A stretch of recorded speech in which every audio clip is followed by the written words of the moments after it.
If you guys want to introduce yourselves. I'm Walter Mugler. I'm Evelyn Mugler. Okay. Do we say we're your grandparents? Or What's that? you don't want that we're grandparents or anything? Oh, you don't have to. necessarily. I know who you guys are. Well, I didn't know. So, where did you guys come from? Did you come from a different country or state or? No, we were both high school classmates. But I didn't date when I was in high school, and didn't actually. I knew Evelyn, but I didn't know her as a person.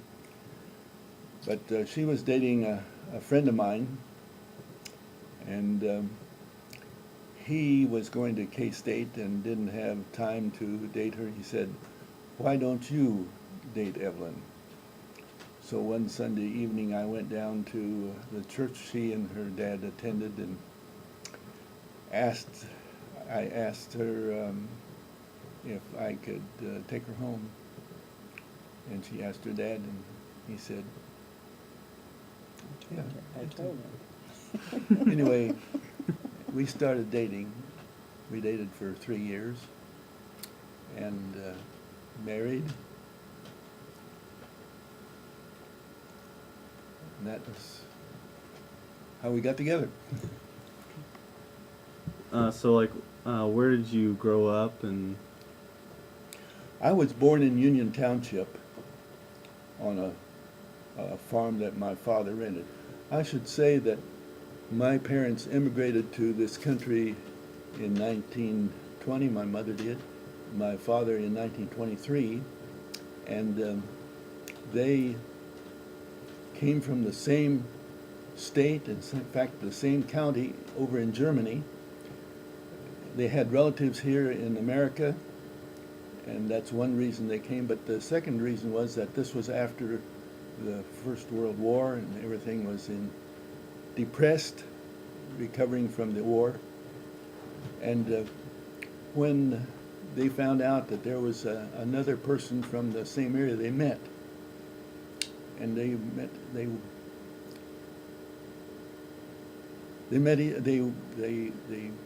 met for 3 years, and after that 3 years they were married, and I was the oldest of the family.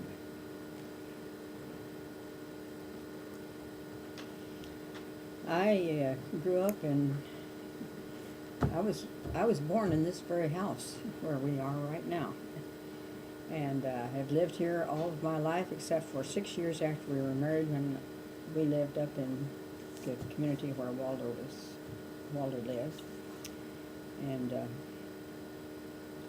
so I guess that's about all I can say about that. Okay. What professions have you had throughout your life? I grew up on the farm, and that's all I've ever done. I had my own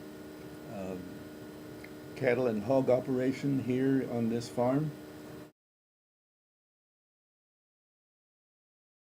and we've been here for 55 years on this farm.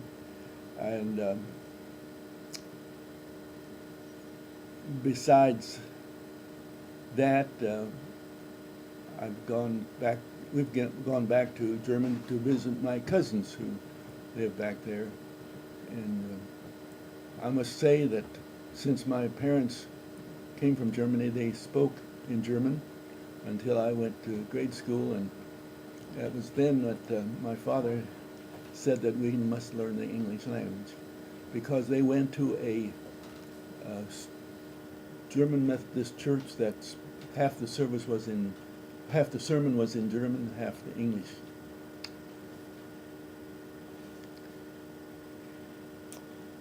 Well, after I graduated from the Clay Center High School, County High School, I taught school in country schools for 6 years before I was married, and 3 more years after I was married in the east of Clay Center, where we lived, and then we had our 3 daughters, and when the youngest, Linda, was going to be in first grade, I had the opportunity to start driving a school bus. So I decided to do that, and I drove a school bus for 28 years. Okay. What life? Well, let's see. What major changes have you seen throughout your life, like as far as like technological changes, political changes? When I was growing up, I had to use horses to help my father farm. I cultivated corn and plowed wheat fields, but I never did appreciate the horses because of the work that I had to do prior to getting them ready, feeding them, harnessing them. Then when the day was over, I had to unharness them, feed them. I was glad when, after, I don't remember exactly how old I was, maybe 12 years old, we bought our first tractor. And I was always more interested in tractors because all I had to do was put gasoline in it and crank it and go. But in those days, the tractors were on steel wheels. Hmm. The cranking just started. Yes. You just turn on the ignition. Go ahead. Well, I think there was quite a lot of difference. I know when I was younger, we didn't have electricity until, well, I think it was about 1939. Before that, my dad had what they called a kind of a Delco plant that they could manufacture some electricity, and so we did have some electricity, but we didn't have, my mother didn't have anything electric, like electric washing machine or dryer, didn't have water in the house, didn't have indoor bathroom.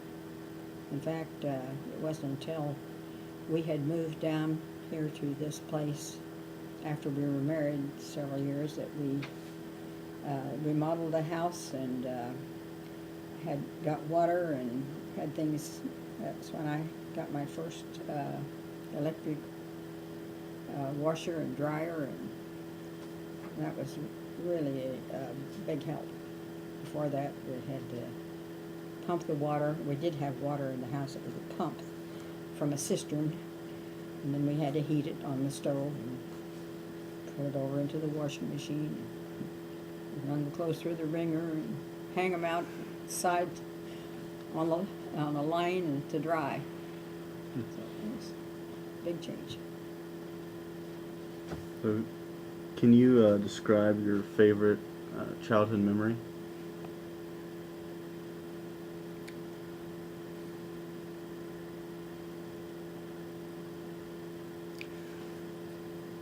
In the farm where I was born, there was I remember this one Christmas I received a sled, and there was a hill just outside the lane that I remember going up and down that hill on the snow in the road, and that was a thrill because that was first of all a present from folks for Christmas, and I could use it to go up and down that hill.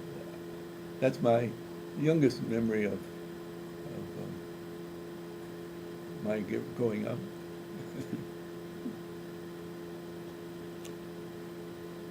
Well, I, of course, attended country school the first 8 years, and in the wintertime, we would, sometimes the teacher would let us, instead of having maybe a morning and an afternoon recess.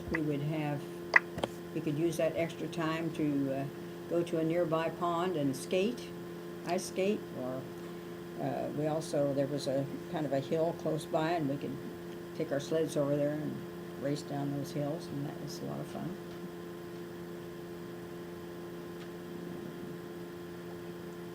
At what age did you get married? I was 24 years old. I was born in 1927 and was married in 1951. I was 23, almost 24. I would have been 24 in September after we were married on June the 6th in 1951.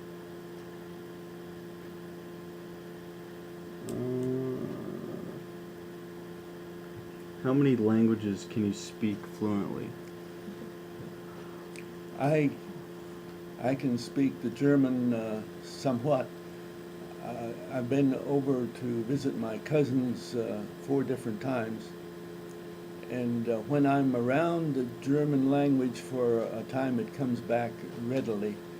But when they call on the telephone, it's real hard to translate right away my German language. But those 2 are the only languages. English and German are the only ones that I know. I just speak one language. Let's see. What are some of your favorite memories throughout your life?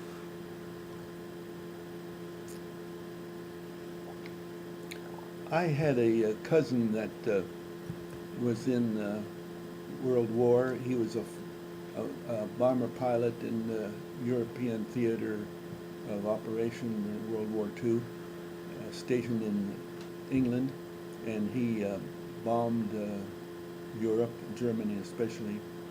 And when he was discharged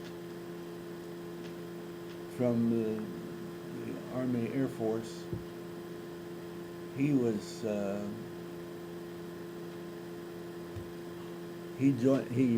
became a United Airlines pilot and was an airlines pilot for the rest of his life.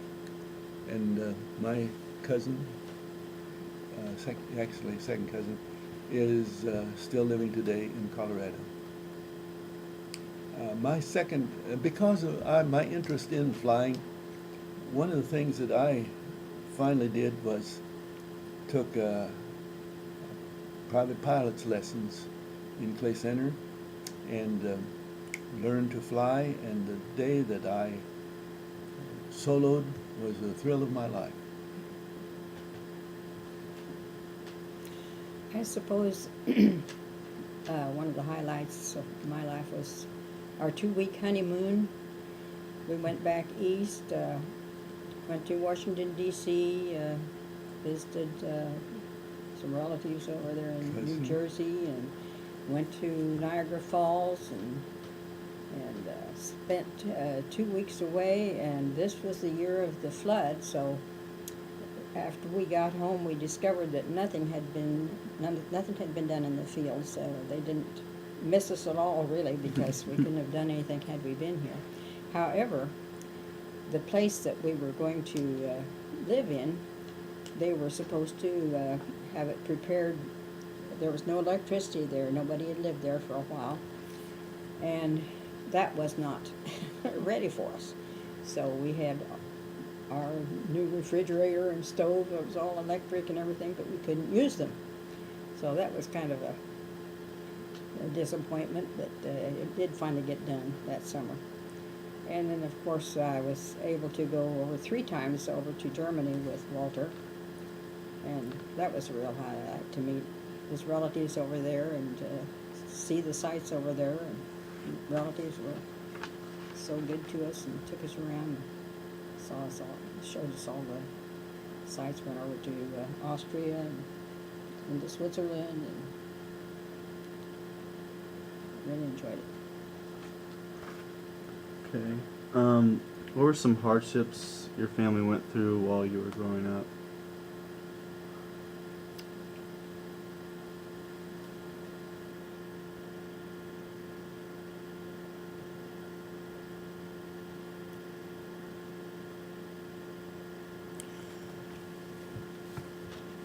it was when we were older. My father passed away when he was 62 years old, and my mother was 3 years younger than he. And she, after a couple of years, decided to go back to Germany to visit her side of the family, brothers and sisters. And she was over there for, what was it, 3 months or such? Oh, it was more than that, almost a year. And she passed away while she was 9 months. while she was over there, and they sent the body back. That was a sad experience for me because I wished I could have visited her as to what kind of experience she had over there with her parents. However, the fact that we got to go back ourselves to visit those relatives was real helpful. But that was really a blow to me. I can't really say that my parents, I'm sure it was hard on the work on the farm and everything, and they both were hard workers, but we never had anything tragic happen or anything like that. I was in a family of 6 children, and all go to adulthood, and 3 of us are still alive. So, and my parents lived till Dad was 77 and Mother was 88. So, I feel like we were fortunate to have our parents that long and to have our brothers and sisters live as long as they did. What is your most vivid memory of December 7th, 1941? The day where Pearl Harbor was attacked by the Japanese.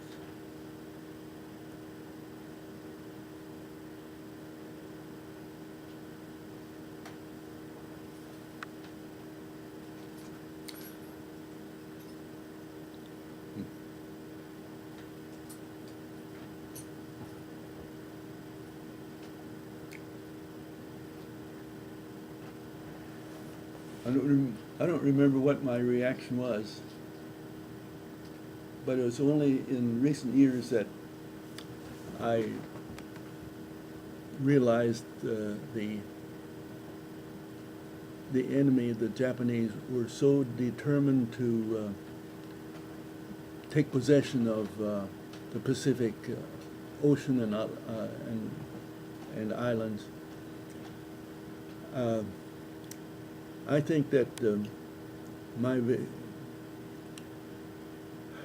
greatest remembrance was when they, after many years of fighting over in Asia, and the Japanese finally gave up when the atomic bomb was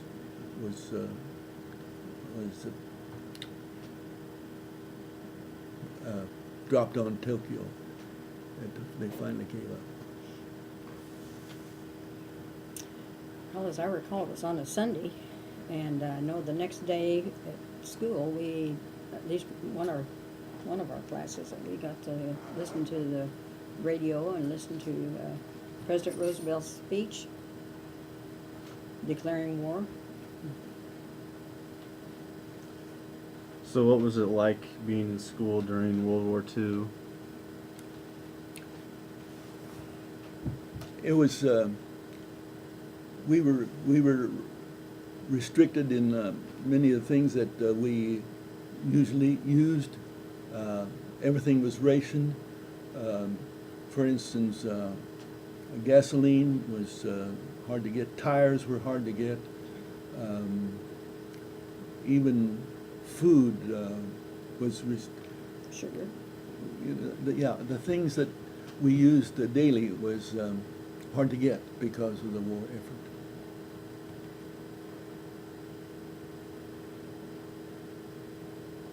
Well, I remember that we didn't have, I think it was in our junior year, that we didn't even get to have an annual that year, you know, with all the pictures of the students and so forth in it and the activities.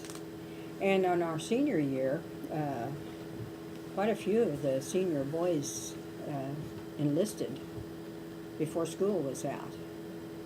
And most of them were still able to graduate. But that was a sad day when a lot of the fellows went to service. I was 18 while I was still a senior. I was since I was born in February, so I got a 6 months deferment. Well, when the 6 months was up, I was on the farm, and instead of getting a deferment, my dad, being drafted, my father said, "I need you on the farm," and I got a farm deferment, so I never did have to serve in the military. Okay. Can you like recall any major events in history that really kind of stick out in your mind that like, oh, maybe impacted your life, or just any event that just kind of sticks out?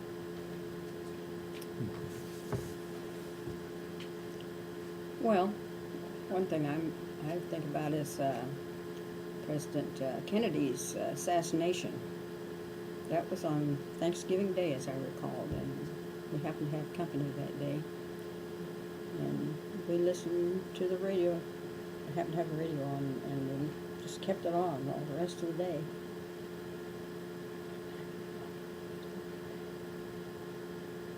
9/11. I don't remember. And yeah, the 9/11 would be another thing that stood out. Mm-hmm. We kept pretty close to the radio. It was really. I know Walter was. You were visiting somebody, I think. You were in the seed business at that time, and you happened to be over at the neighbors and called me and said, "Do you have your television on?" I said, "No." He says, "Turn it on," he says. So I did, and we just kept it on the rest of the day, and it was really quite a shock, Mm-hmm. to say the least. Okay. So, what has been your favorite place to visit? Like you visited during your life?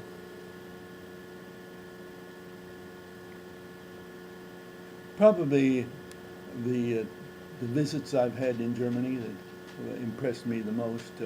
The quote fatherland of my parents, and to visit where they lived, how they lived, and the difference the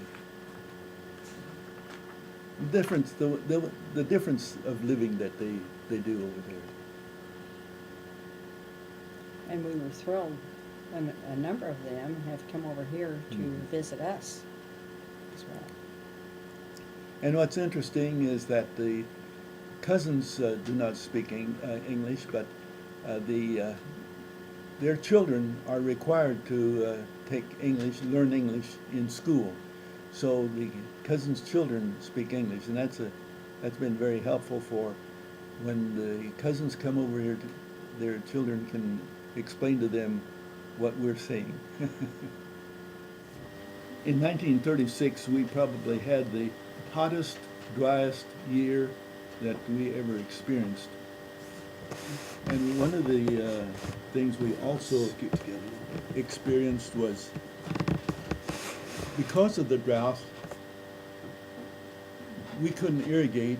We didn't irrigate, and the crops were poor. So even our there was a financial crisis because of the fact that we didn't have food. We couldn't raise our garden. We couldn't raise our crops.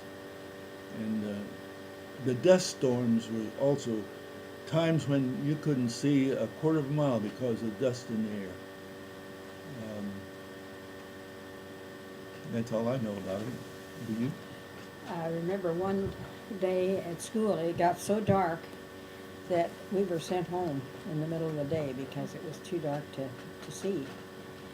And then I also remember my brother and sister and I herding cattle so that they would have something to eat, or I don't know what they ate, weeds or what, I don't know, but anyway, we had to keep watch over the cattle so that they wouldn't get away from us. And I remember them eating things out of the garden, even onions, clear down to the ground. The grasshopper? The grasshoppers, and my dad putting out poison bran around the edges of the field to kill the grasshoppers. My parents' first car was a Model T Ford, and then later on they bought a used 27 Chevrolet, and we used that was a part of our that was the main car in my growing up years.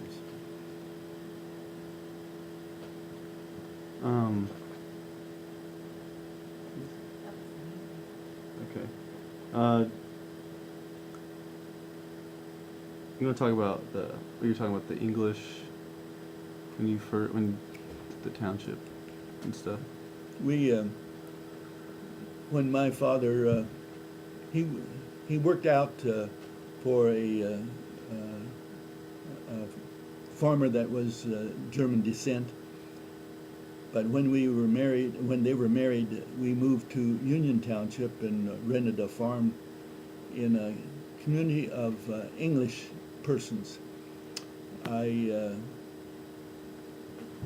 We went to a German Methodist church in Clay Center where half the service was in German and half the message was in English.